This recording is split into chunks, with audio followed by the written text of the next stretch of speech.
स्वागत है आप सभी का। मैं हूं साहिल खान और आप देख रहे हैं साहिल की डायरी। संत कबीरनगर जिले के डीएम कार्यालय पर मौजूद है और सैकड़ों की संख्या में शिक्षक हैं और जो सरकार ने चालू किया है एक नियम कि डिजिटल इंटरचेंजर होगा, उसी को लेकर धरना पसंद के जो ज्ञापन दे रहे हैं। ये बताइए, ये पूरा मामला क्या आप लोगों का है? सर, ये हम लोगों को ये ऑनलाइन हाजिरी है, वो भी बायोमेट्रिक हाजिरी नहीं है, ऐसी हाजिरी है जिसमें फेस को आप आंखों को ब्लिंक करते हुए हाजिरी लगाएंगे। जो हमें टेबलेट दिया गया है वो सही से प्रोसेस नहीं कर रहा है। प्रेरणा ऐप को खोलने पे 2-2 घंटे पे खुलता है। आप बताइए, हम 8 बजे पहले उपस्थित भी हो जाएंगे, 6 स्टाफ जहाँ पे है, नेटवर्क अच्छा नहीं रहेगा तो कैसे वो हाजिरी लेगा। और हमारी मांगे हैं कि हमें भी और कर्मचारियों की तरह जो सुविधाएं हैं वो दी जाए, चिकित्सीय सुविधाएं दी जाए, ईएल दिए जाए, हाफ सीएल दिया जाए, क्योंकि सर बहुत विषम परिस्थितियां हैं, रोड टूटे हुए हैं, हमारे कच्चे रास्ते पे हमारे विद्यालय पढ़ते हैं, तो कहीं विषम परिस्थिति में हम फंस जाएंगे तो हम सीएल ले लेंगे, हम अपना बचाव कर सकते हैं। उस तरह से होगा कि हम अगर विलम्ब होते हैं तो हम अनुपस्थित पाए जाएंगे। नेटवर्क अगर सही नहीं है तो भी हम अनुपस्थित पाए जाएंगे। सिस्टम सही नहीं है, सर्वर सही नहीं है तो भी अनुपस्थित पाएंगे। अक्सर ऐसा देखा जाता है कि हमें सीएल लेना होता है तो भी हमें कभी कभी ऑफलाइन भेजना पड़ता है बीओ ग्रुप पे कि हाँ सर्वर न चलने की वजह से हम सीएल पे हैं। तो बताइए, ऐसी व्यवस्था को कैसे स्वीकार किया जा सकता है? तो 5G चल रहा है, सर्वर कहाँ नहीं है? साहब, हमें जो सिम दिया गया है ये सभी लोग जानते हैं कि वह 2-2 घंटे में वह ऐप खोल रहा है, जिसपे हमें ऑनलाइन 3 GB आजकल चलता है। जो टेबलेट दिया गया वो 3 GB रैम है, जो आजकल अब चलता ही नहीं है। 3 GB रैम है। तो लोग कहीं फेंक रहे थे तोड़ के। अरे हम कहीं फेंक दे सर, गवर्नमेंट की चीज है, कैसे सरकार की? ये बताइए, आप ये बताइए, सुनिए हमारी बात। किसी के घर कोई आकस्मिक घटना हो जाए, हाफ सीएल नहीं चाहिए, वो 3 बजे इंतजार करेगा छुट्टी हो तभी हम जाए किसी। हाँ बताइए, अगर किसी का बच्चा बीमार हो जाए, कोई कैजुअलिटी हो जाए, तो उसके लिए हाफ सीएल चाहिए कि नहीं चाहिए? ऐसा थोड़ी कि हम लोग छुट्टी का इंतजार करें, उसके बाद छुट्टी होने के बाद जाए। 14 सीएल के अतिरिक्त कोई व्यवस्था नहीं है, जो कि अन्य कर्मचारियों को विशेष व्यवस्थाएं हैं, ईएल की व्यवस्थाएं है और उनके पास अतिरिक्त जैसे जब एक कर्मचारी जो हमारे शिक्षक नहीं पहुंचते हैं और सीएल की व्यवस्था है नहीं, विद्यालय से अगर 10 मिनट लेट होते हैं तो अधिकारी सीधे धन उगाही का काम करते हैं। धन उगाही कौन करता है? अधिकारी करते हैं। कौन अधिकारी? जो विभागीय अधिकारी हैं। अरे किसी एक का नाम बताएंगे? नाम थोड़ी न बताए, हर जगह जैसे लेट हो गए। बड़ा आरोप लगा रहे हैं, तो आपसे किसने लिया है अभी तक? हमसे थोड़ी न लिया, लेकिन पूरी तरीके से चलता है ये। आप लाइन लिया जाता है, कोई इस तरीके थोड़ी न कि घूस को कोई उस तरीके से लिया जाता है। आरोप लगा रहे हैं अधिकारी पैसा लेने का, तो किसी बताइए ना कि आपसे लिया है अधिकारी? अधिकारी नहीं, जैसे लेट होगा तो सीधे परेशान किया जाता है, उनको दौड़ाया जाता है, उनका इंक्रीमेंट रोकने की बात की जाती है, सारी समस्याएं उनकी आती है।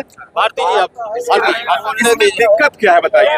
ऑनलाइन हाजिरी में दिक्कत है। तमाम हमारे टीचर हैं दूर दराज के ग्रामीणों में है और 8 बजे तक उसका वो है अटेंडेंस जो है।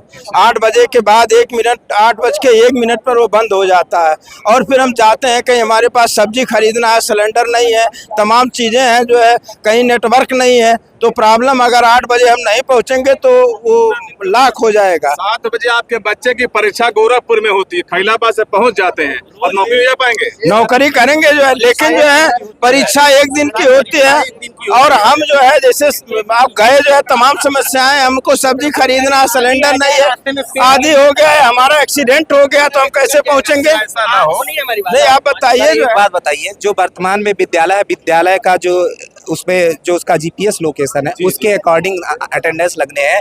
आप देख रहे हैं कि बहुत सारे विद्यालय जो है पानी भरे हुए हैं, कच्चे रास्ते पे है। तो आप बताएं सर, आप बताएं कि वहाँ पे टीचर कैसे उपस्थित होके कैसे हाजिरी लगा पाएगा? जो हमने अभी कहा है कि जो नेटवर्क है या जो हमें दिया गया है, जो टैबलेट दिया गया है, वो बहुत स्लो काम करता है। जहाँ पे 6 स्टाफ हैं, हम 7:30 बजे भी पहुँच गए, अगर वो गोल गोल घूम रहा है सर, तो हमारे उपस्थित होने के बावजूद भी हम गोल हो जाएंगे वहाँ पे। तो उसके लिए व्यवस्था क्या है? हमें बीएसए ऑफिस के चक्कर काटने पड़ेंगे, हमें लखनऊ तक के चक्कर काटने पड़ेंगे। बताइए, उसके लिए फिर हमें कहाँ से छुट्टी मिलेगी? हम विद्यालय पे रहते हुए अपने कार्य दायित्व को करते हुए भी हम अनुपस्थित हो जाते हैं, क्योंकि कई बार ऐसी घटनाएं हुई। मैं स्वयं भुक्तभोगी हूँ कि मेरे विद्यालय पे उपस्थित रहते हुए भी एक अधिकारी महोदय द्वारा हमारा वेतन बाधित कर दिया गया था। ये बताइए, ये जो व्यवस्था लागू हुई सरकार द्वारा, इसको क्यों नहीं मान रहे? वजह बिल्कुल मान रहे हैं, हम तो पहले से मानते आ रहे हैं। सरकार जो भी काम हमें देती है हम बिल्कुल जिम्मेदारी से निभाते आ रहे हैं। जब सरकार ने टेबलेट भी नहीं दिया था तब मोबाइल से हम करते थे सरकार का काम। हम आज भी मान रहे हैं, बिल्कुल मान रहे हैं। टाइम से जाएंगे, अटेंडेंस हम लगाएंगे, बस हमारी 2-3 मांगे हैं उसे पूरी कर ली जाए। मांग आपकी? अब एक बात बताइए, 14 सीएल में क्या कोई कर्मचारी 1 साल नौकरी कर सकता है क्या?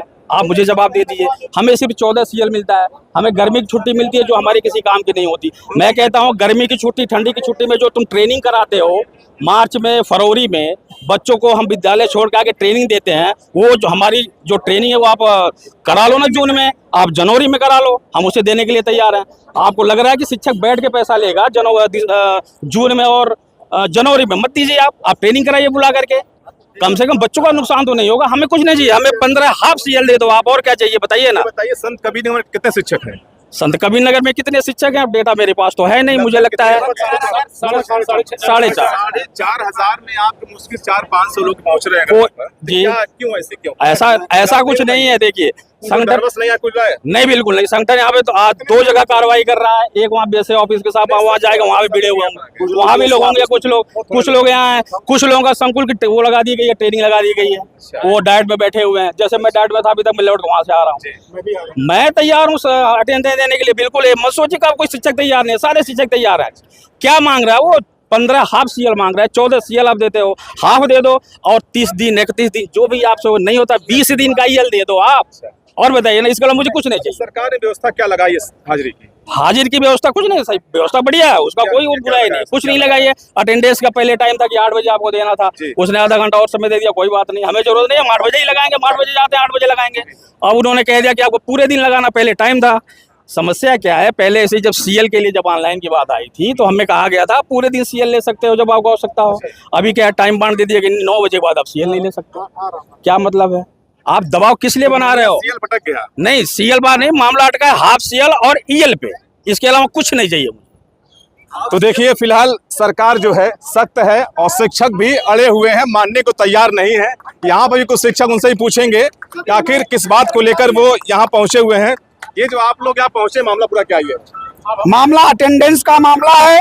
हमारे शिक्षक समय से पहुंचने के बाद भी उनका अटेंडेंस जो है नहीं लग रहा है, नेट चला जा रहा है, ऑनलाइन हाजिरी नहीं हो पा रही है। इस स्थिति में सरकार क्या करेगी?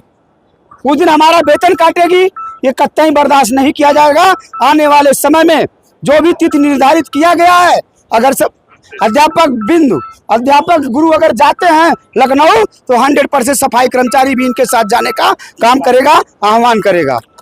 नहीं मानेंगे तब फिर क्या करेंगे? नहीं मानेंगे तो आंदोलन जैसे लेखपाल संघ ने किया है, ये अनवरत लखनऊ हम लोग बैठेंगे। ग्राम के प्राथमिक विद्यालय को खोलने का काम नहीं करेंगे, सीधे हम लोग लखनऊ जो हमारा कार्यालय है निदेशक का, वहाँ बैठने का काम करेंगे। लखनऊ तक कूच करने की बात की जा रही है। स्वास्थ्य विभाग से हैं, जिला अस्पताल से। 9 महीने से वेतन नहीं मिल रहा सर। बच्चे हमारे शिक्षा में बहुत बाधित हो रहा है। घर में चावल है, गेहूँ है, कहाँ से खरीदे? 9 महीने से वेतन नहीं मिल रहा है। जिला अस्पताल में अन्य विभागों में भी लागू किया जाए। देखिए, बात ऑनलाइन उपस्थिति के विरोध की नहीं हो रही। हम लोग विरोध कतई नहीं कर रहे हैं। ये कतई आप लोग अपने दिमाग में रख लीजिए कि ना तो डिजिटल अटेंडेंस, ना तो ऑनलाइन उपस्थिति, जो भी सरकार करवाना चाहे। हम लोग MDM ऑनलाइन दे रहे हैं, हम लोग छात्र उपस्थिति, तो शिक्षक उपस्थिति देने में कोई दिक्कत नहीं। लेकिन अगर एक सवाल मेरा ये है, मैं स्कूल आ गया, ऑनलाइन उपस्थिति दे दी, अब अगर मुझे कोई ज़रूरत पड़ गई, मेरी तबीयत खराब हो गई या घर में किसी की तबीयत खराब, उस समय हम कौन सी छुट्टी लेके विद्यालय छोड़ेंगे? उस समय मेरे पास कोई छुट्टी नहीं रहेगी। अगर मैं बिना बताए जाता हूँ तो मेरा 1 दिन का वेतन कटेगा, उस दिन अनुपस्थित हो जाएंगे। वो छुट्टी चाहिए, उसको हाफ CL हम लोग कह रहे हैं। कम से कम साल में 15 हाफ CL दें कि अगर कोई ऐसी इमरजेंसी हो तो इमरजेंसी में हम विद्यालय छोड़ के जा सकें। आधे दिन की छुट्टी मांग रहे हैं। 30 EL हर विभाग में कर्मचारियों को EL मिलता है, हमें ज़बरदस्ती 30 गर्मी की छुट्टी थमा दी जाती है जो मेरे किसी काम की नहीं होती है। हम लोग उसको बैठ के काटते हैं। आप लोग आइए, आप ट्रेनिंग लेते हैं। 27 गैर शैक्षणिक काम करते हैं हम लोग, उसी महीने में करवाइए ना, मई में, जनवरी में करवाइए। कोई ज़रूरी है कि हम फरवरी में करें और जनवरी में करें जब बच्चों की उपस्थिति और जब बच्चों का परीक्षा होती है? तमाम सारे ऐसे काम, बोर्ड परीक्षा में ड्यूटी लगा दी जाती है शिक्षकों की। फरवरी और मार्च ऐसा महीना होता है जब हमको अपने बच्चों को सर्वश्रेष्ठ देना होता है, और पता चलता है कि कुछ शिक्षक ट्रेनिंग में है, कुछ शिक्षक बोर्ड परीक्षा में है, और कुछ शिक्षक कहीं और ड्यूटी लगा दी गई किसी विभाग में। कांवड़ यात्रा में भी लगा दी जाती है, भी सावन में लगेगा। तो ये सारी समस्याएं हैं। ऑनलाइन उपस्थिति का कतई विरोध नहीं करते हैं। ये हम आप लोगों के माध्यम से सरकार को कहना चाहते हैं, हमारी मांगे मानिए, हम आपकी मांगे मानिए। सर हम लोग यही चाहते हैं, सरकार उल्टी गंगा न बहाए। गंगा को बंगाल के खाड़ी से निकालना चाहती है, वो हम होने नहीं देंगे। गंगा अपने आप जब भी निकलेंगी तो गोमुख से ही निकलेंगे। ये ऑनलाइन डिजिटल हाजिरी सबसे पहले निदेशालय में लागू होगा, बीएसए कार्यालय में लागू होगा, एडी बेसिक के यहाँ लागू होगा, उसके बाद शिक्षक सहर्ष कुछ नहीं लगा हुआ है। ऑनलाइन अटेंडेंस में वहाँ कर्मचारी पहचान के लगाया जाता है। जो 4th ग्रेड का कर्मचारी है वो बायोमेट्रिक लगाएगा, और जो 1 क्लास का अधिकारी है उसकी कोई बायोमेट्रिक नहीं है। हुई सबसे पहले गंगा गोमुख से निकलनी चाहिए। कर्मचारी तैयार है उसको भी बायोमेट्रिक लगानी है। एकदम लगानी है सर। बीएसए नहीं, महानिदेशक साहब को लगानी है। बीएसए नहीं, महानिदेशक साहब को लगानी है। आदर्श ऊपर से स्थापित होते हैं, नीचे तक अपने आप जाते हैं। आदर्श स्थापित करके देखें, हम लोग तैयार हैं लेने के लिए, हम लोग तैयार हैं लेने के लिए। मैं ये सरकार से चाहूँगा कि हमें, ठीक है हम राष्ट्र निर्माता हैं, हमको ये काम करना चाहिए। अगर हमारा सांसद प्रतिनिधि चुन लिया जाता है, संसद में एक दिन में ना जाए तो उसका कोई जवाबदेही नहीं है, और हमारे ऊपर लगा रहे हैं। ठीक है, हम इतने दुर्गम क्षेत्रों में काम करते हैं, निश्चित रूप से सरकार को सोचना चाहिए कि इन दुर्गम क्षेत्रों में जाते समय दिक्कतें आती हैं, बहुत सारी दिक्कतें हैं, कहीं रास्ते खराब हैं। बिल्कुल है दिक्कतें हैं। हाँ, दूसरी चीज़ है कि जो प्रयास सरकार कर रही है, मूलभूत आवश्यकताएं नहीं दे रही। आप कह रहे हैं कि टीचर अगर उपस्थित हो जाएगा तो व्यवस्था सुधर जाएगी। मैं ये समझता हूँ कि कतई नहीं सुधरेगी। जब तक आप टीचरों को केवल पढ़ाने नहीं देंगे तब तक कभी व्यवस्था नहीं सुधरेगी। और जब पढ़ाई होगी तो पढ़ने वाले भी आएंगे। आपको मैं बताता हूँ, विद्यालयों में वो बच्चे आते हैं जिनके माता पिता से कोई मतलब नहीं शिक्षा से। हम उनको बुला करके लाते हैं, कोई मछली मारता है, कोई बकरी चरा रहा है, कोई कहीं है, कोई कहीं है।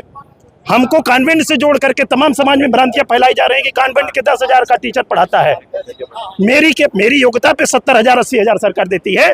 क्या मुझे सिलेंडर ढोने के लिए 70,000 रुपया दिया जा रहा है? एक टीचर को 70,000 80,000 देती है सरकार, उसको पढ़ाने के लिए एमफिल है, पीएचडी है, और उसको क्या कराया जा रहा है?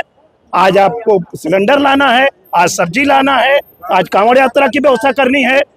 और प्रत्येक क्लास में जब तक एक शिक्षक नहीं होगा, प्राथमिक स्तर पे पूरी दुनिया के एनालिसिस कर ले सरकार, जब तक एक क्लास में एक शिक्षक नहीं होगा, हर क्लास नहीं बटेगा, तब तक शिक्षा व्यवस्था नहीं सुधरेगी। शिक्षक को बांध लीजिए, आप बांध करके देख लीजिए।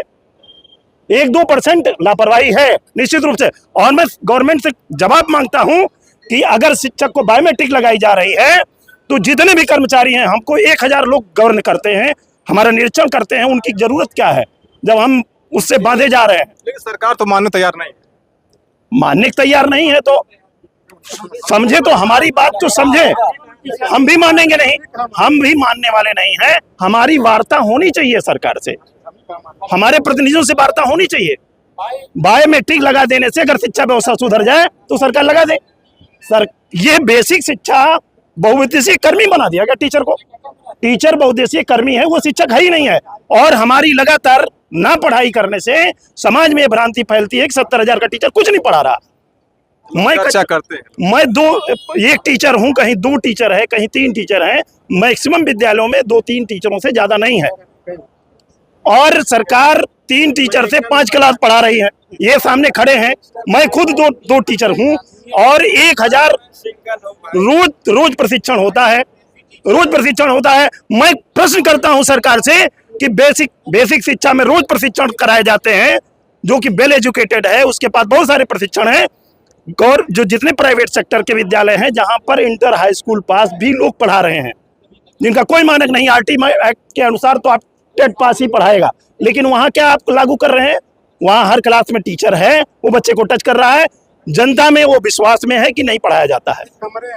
उनके पास कितना भी टूटा विद्यालय होगा, उसके पास 5 कमरे हैं, 5 अध्यापक है, वो पढ़ा रहा है, सिस्टमेटिक पढ़ा रहा है। और जब तक सिस्टमेटिक व्यवस्था सरकार नहीं करेगी, देश की आजादी से लेकर के 70 साल हो गए, आप पता लगा लीजिए किसी विद्यालय में 5 क्लास क्यों नहीं बना, आज तक क्यों शिक्षा व्यवस्था नहीं सुधारी गई?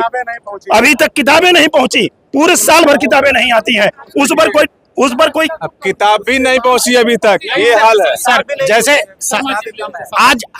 आज की जो बात थी ऑनलाइन अटेंडेंस का मामला था, ये आपके माध्यम से मैं ये कहना चाहूँगा कि ये कतई तौर पे हम लोग ऑनलाइन काम के विरोध में नहीं हैं। इस मोबाइल में मेरे देख लीजिए आप खोल करके, कम से कम 14 ऐप ऐसे डाउनलोड हैं जिस पे मैं विभागीय कार्य करता हूँ। 3 ऐसे डैशबोर्ड हैं जिस पे हम लोग काम करते हैं। यूडाइस प्लस पे पूरा का पूरा एक एक बच्चे का काम करते हैं। एक जिले में मास्टरों की जांच हुई, मालूम पड़ा मोबाइल पर गेम खेल रहे हैं, यूट्यूब देख रहे हैं। नहीं देखिए, कहीं कोई एक व्यक्ति ऐसा हो सकता है, लेकिन पूरे प्रदेश का फिर डाटा कैसे आ रहा है? अगर हम काम नहीं कर रहे हैं, पूरे प्रदेश का डाटा कैसे आ रहा है? हम ही से वो काम कराया जा रहा है। एक एक बच्चे का नामांकन ऑनलाइन, डीबीटी ऑनलाइन और सारी सूचनाएं ऑनलाइन, हमारी बैठक ऑनलाइन, सारी चीजें ऑनलाइन। जहां तक हमारी ऑनलाइन उपस्थिति की बात है, इसमें सिर्फ इतनी सी बात है सर, सिर्फ इतनी सी बात है कि अगर हमारा मिनट टू मिनट आप हिसाब चाहते हैं तो हमें 30 EL दे दीजिए, जो और विभागों को पहले से दिया जा रहा है। हमें 15 हाफ CL दे दीजिए, जो जबकि जैसे हम 1 सेकंड लेट हो गए, 15 मिनट का टाइम दिया गया है। कल से मैं इस ऐप को खोल रहा था, कल पूरा दिन ऐप नहीं खुला। अगर 1 मिनट 2 मिनट लेट हो गए, जिस टाइम 15 के 15 मिनट में पूरे 6 लाख टीचर जब वो ऑनलाइन हाजिरी लगाएंगे, मेरा ये दावा है कि ये क्रैक्स कर जाएगा। कोई सवाल नहीं है, कोई नहीं कर सकता। देखिए, शिक्षक की भर्ती होती है, शिक्षक की भर्ती होती है पढ़ाने के लिए, लेकिन हमारे विद्यालय में एक शिक्षक को पढ़ाने के अलावा सारा कार्य, चाहे वह फल खरीद के लाए, राशन ले आए, खाना बनवाए, दूध बंटवाए और शौचालय साफ करवावे, यहाँ तक कि न कोई क्लर्क है न कोई प्यून है। और तुलना करते हैं कि प्राइवेट स्कूलों में लोग पहुंच जाते हैं। ये बताएं, प्राइवेट स्कूलों में डीबीटी करने के लिए क्लर्क रखे जाते हैं, नामांकन के लिए फीस बाबू रखे जाते हैं। हमारे विद्यालय में ऐसी कोई सुविधा नहीं है। एक ही अध्यापक है, चाहे उसको आप सहायक मानिए, चाहे हेडमास्टर मानिए, चाहे प्यून मानिए। ये बताइए वो कितना काम करेगा? 24 घंटा उसको घर पे भी जाके डीबीटी करिए। मानेंगे नहीं। ये बताइए कि जब हम मान लीजिए ऑनलाइन लगाते हैं, हमको राशन लेने जाना है या फल लेने जाना है, तो हम अगर वहाँ चले जाएंगे तो फिर कैसे ऐप में वो करेंगे? और केवल वही काम नहीं है कि हम दिन भर जो है और आधा घंटा ऐप ही नहीं खुलता, नेटवर्क ही नहीं है, और हमको ना EL की सुविधा मिलती है। तो हालत ये है, तो कहीं ना कहीं शिक्षक जो मानने को तैयार नहीं, कई सारी परेशानियां गिना रहे हैं वो, कि जिस तरह से ऑनलाइन हाजिरी की बात की जा रही है और बायोमेट्रिक की हाजिरी, तो बता रहे हैं कि ऐप ही नहीं खुलता, तो बताइए हाजिरी कहां से होगी? तो कहीं ना कहीं इससे वो गैर हाजिर हो जाएंगे। इनकी कई सारी मांगे हैं, इसको लेकर इन्होंने आज ज्ञापन दिया है सरकार को, और सरकार इस पर क्या फैसला लेती तो आने वाला वक्त बताएगा, लेकिन शिक्षक किसी भी तरह से मानने को तैयार नहीं है। साहिल खान, संत कबीर नगर, साहिल की डायरी।